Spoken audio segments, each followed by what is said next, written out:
Assalamualaikum warahmatullahi wabarakatuh. Selamat sore kepada Bu Deti dan teman-teman semua. Kami dari kelompok 9 akan mempresentasikan bisnis model kanvas dan STP produk kami yang kami beri nama Ilamen, Filament 3D Printing Ramah Lingkungan. Adapun kelompok 9 ini diketuai oleh Hafiz Raihan Gunawan dengan anggota Salwa Nisrina Aulia, Dawila Fajar Anugraheni, dan saya Galang Adi Saputra. Presentasi ini akan dimulai dengan pemaparan tiap-tiap komponen dari bisnis model kanvas Ilamen yang akan disampaikan oleh Hafiz dan Rewila. Kepada Hafiz dan Rewila, waktu dan tempat disilakan.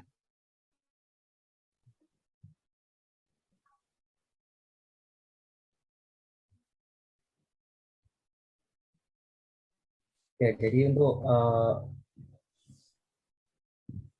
yang pertama yaitu ada value proposition, yaitu adalah nilai tambah yang kita berikan ke pelanggan yang membedakan produk kita dengan yang lain.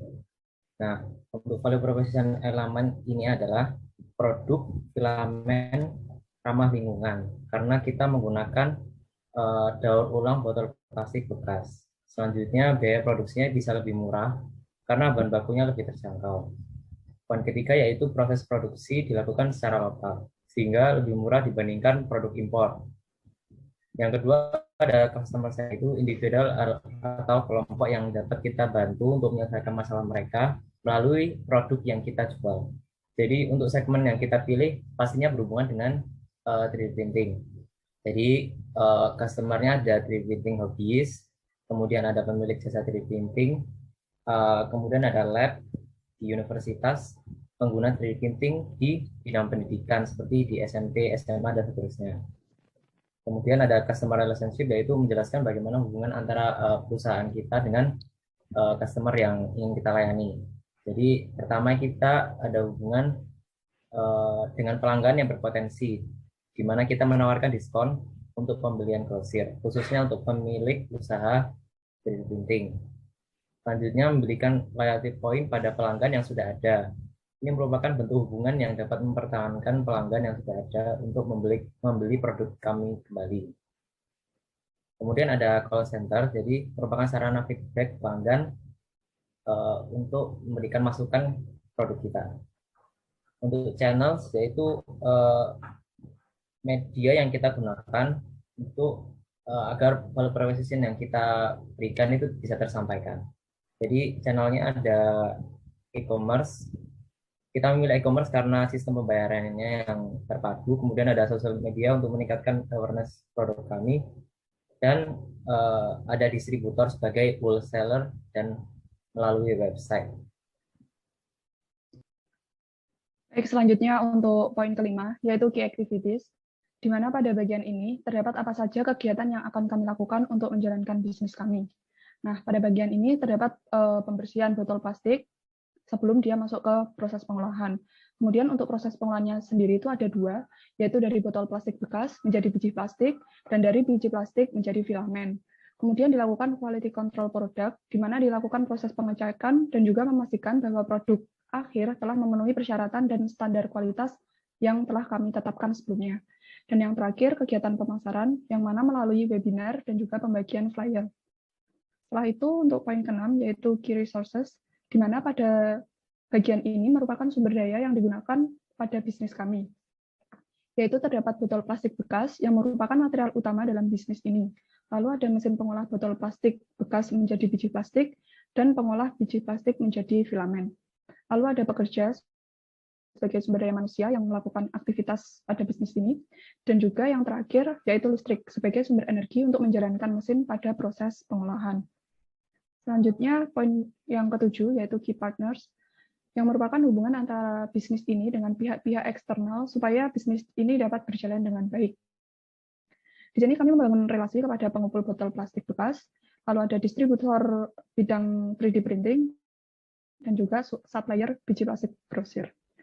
Untuk poin ke-8 yaitu cost structures, di mana merupakan skema finansial dalam operasional bisnis ini, yang membiayai operasional bisnis ini, yaitu terdapat biaya bahan baku botol plastik bekas, biaya produksi biji plastik maupun filamen, biaya maintenance alat, kemudian gaji pegawai, biaya marketing dan advertising, biaya pengemasan produk, biaya domain dan hosting website, sebagai proses pemasaran dan juga pengenalan bisnis, dan yang terakhir ada biaya listrik. Untuk poin terakhir dari BMC yaitu revenue stream, di mana merupakan cara bisnis ini untuk memperoleh pendapatan. Di sini terdapat pendapatan yang diperoleh melalui hasil penjualan filamen 3D printing, penjualan filamen daur ulang 3D printing, dan yang terakhir penjualan biji plastik daur ulang. Untuk selanjutnya akan dilanjutkan oleh rekan saya. Baik, setelah pemaparan dari BMC Ilamen tadi, presentasi akan dilanjutkan dengan pemaparan tiap-tiap komponen dari STP yang akan saya sampaikan bersama dengan Salwa. Jadi STP ini merupakan singkatan dari segmentation, targeting, dan positioning. Pada segmentation, pasar akan dibagi menjadi beberapa segmen berdasarkan aspek-aspek tertentu. Kemudian pada targeting, dari setiap segmen akan dipilih kelompok-kelompok konsumen yang menjadi fokus target dari Ilamen ini sendiri. Kemudian yang terakhir pada bagian positioning, posisi Ilamen dan produk-produk sejenis akan dipetakan berdasarkan kriteria tertentu. Selain itu juga akan dipaparkan mengenai diferensiasi produk dan juga untuk mengetahui posisi dari masing-masing produk berdasarkan kriteria-kriteria tertentu. Kemudian untuk segmentasi Ilamen ini dilakukan menurut beberapa aspek. Yang pertama ada aspek demografi, kemudian ada aspek geografi, dan aspek perilaku. Berdasarkan aspek demografi, segmentasi ini dibagi menjadi beberapa segmen, yakni ada jenis kelamin, usia, kelas ekonomi, bidang jurusan, perkembangan teknologi, dan pengguna 3D printing. Kemudian berdasarkan aspek geografi, segmentasinya hanya terdiri dari lokasi tempat tinggal dari konsumen. Sementara itu, berdasarkan segmentasi dari perilaku, ini akan dibagi menjadi ketertarikan terhadap 3D printing dan ketertarikan membuka usaha. Menurut aspek demografi dari sisi jenis kelamin, diperoleh data persentase bahwa perempuan memiliki persentase 49,4% dan laki-laki memiliki persentase 50,6%. Kemudian dari sisi usia diperoleh data yang menyatakan bahwa persentase usia 20 hingga 39 tahun adalah sebesar 32,5%, usia kurang dari 20 tahun adalah sebesar 32,9%, dan usia lebih dari 39 tahun memiliki persentase 34,6%. Kemudian dari sisi kelas ekonomi diperoleh data persentase bahwa yang termasuk kelas ekonomi atas yakni sebesar 0,5%, ekonomi menengah 20%, menuju menengah 44,5%, rentan 24%, dan sisanya miskin sebesar 11%. Kemudian dari sisi bidang jurusan, diperoleh data persentase bahwa dari jurusan teknik adalah sebesar 16,8%, jurusan ekonomi 20,4%, sosial 19,2%, pendidikan 21,6%, kesehatan 8%, pertanian 5%, dari jurusan MIPA 3,2%, dan dari humaniora 2,2%. Kemudian dari sisi perkembangan teknologinya, diperoleh data persentase bahwa yang melek teknologi adalah sebesar 20% dan yang buta teknologi adalah sebesar 80%. Kemudian dari sisi pengguna 3D printing-nya diperoleh data bahwa yang mengetahui tentang FDM adalah sebesar 69%, kemudian yang lainnya adalah 31%. Kemudian berdasarkan aspek geografi dari sisi lokasi tempat tinggal, diperoleh bahwa rata-rata yang tinggal di kota itu memiliki persentase 55,8% dan yang tinggal di non-kota memiliki persentase 44,2%.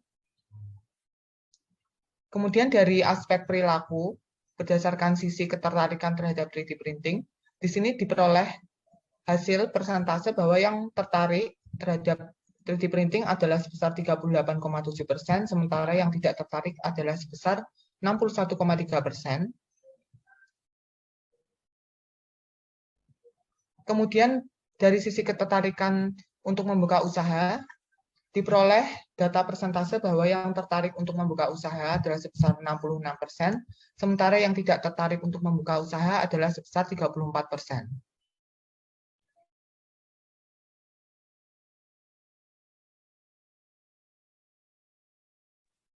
Baik, setelah melihat data-data segmentasi yang telah dijelaskan oleh Galang, Ilamen menyasar beberapa pasar seperti poin-poin berikut ini.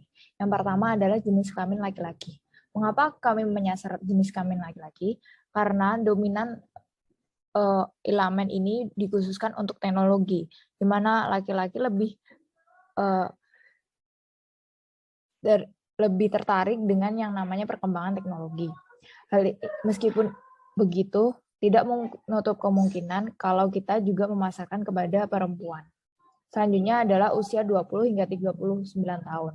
Mengapa kami menyasar usia ini? Karena usia ini merupakan usia produktif, sehingga kami berpikir produk kami akan digunakan untuk modal usaha mereka, yaitu melakukan 3D print.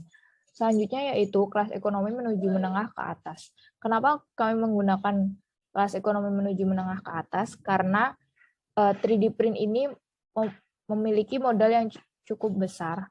Meskipun begitu, tidak menutup kemungkinan untuk kelas ekonomi menengah ke bawah. Oleh karena itu, kami mengusahakan untuk memberikan produk yang affordable untuk semua kalangan. Selanjutnya yaitu bidang jurusan teknik. Kenapa kami menyasar jurusan teknik? Karena kebanyakan produk-produk dari 3D print akan difungsikan untuk orang yang berkecimpung di dunia teknik, seperti arsitektur yang akan menggunakan maketnya, dan beberapa jurusan teknik lainnya yang akan menggunakan produk 3D print untuk prototipe mereka. Selanjutnya yaitu melek teknologi. Oleh karena 3D print merupakan salah satu contoh dari perkembangan teknologi, pasti penggunanya harus dapat melek teknologi. Pengguna 3D print menggunakan FDM. Kenapa FDM? Karena filamen yang kami jual itu merupakan salah satu modal untuk penggunaan 3D print FDM. Selanjutnya yaitu lokasi tempat tinggal di kota. Mengapa kami menyasar tempat tinggal di kota? Karena kami ingin memiliki kesempatan lebih besar untuk melakukan pemasaran secara door to door. Selain itu, kami juga ingin lebih dapat memantau bagaimana konsumen kami selanjutnya seperti itu. Selanjutnya yaitu tertarik membuka usaha. Kami lebih menyasar untuk konsumen kami yang akan menggunakan filamen kami untuk digunakan modal usaha, sehingga konsumen kami dapat memanfaatkan produk kami secara sustainable. Selanjutnya yaitu tertarik terhadap 3D printing. Pastinya konsumen kami menggunakan mesin 3D print untuk memanfaatkan produk kami.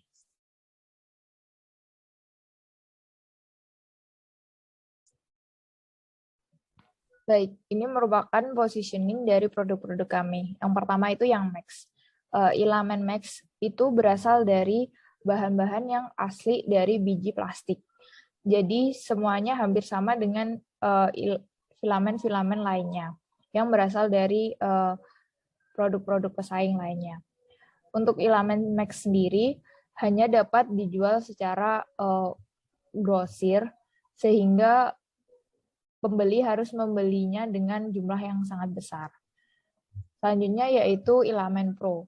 Ilamen Pro ini seperti halnya Ilamen Max, yaitu berasal dari biji plastik yang asli, tapi dapat dijual dengan retail. Selanjutnya ada Ilamen Light, di mana pembuatan dari Ilamen Light ini ada campuran dari plastik-plastik bekas. Dan Ilamen Light ini dapat dijual secara retail. Produk Ilamen Light ini lebih terjangkau daripada produk-produk Ilamen lainnya. Dan yang terakhir ada ilamen NV, di mana seperti halnya ilamen light yang berasal dari bahan campuran, yaitu bahan plastik asli dan bahan gelas bekas. Untuk ilamen NV ini hanya dapat dijual secara grosir. Demikian presentasi BMC and STP dari ilamen dari kelompok 9 ini. Apabila kurang dan ada kesalahan dari kami, mohon dimaafkan. Terima kasih. Ilamen nomor panik to plastik. Yeay! Assalamualaikum warahmatullahi wabarakatuh.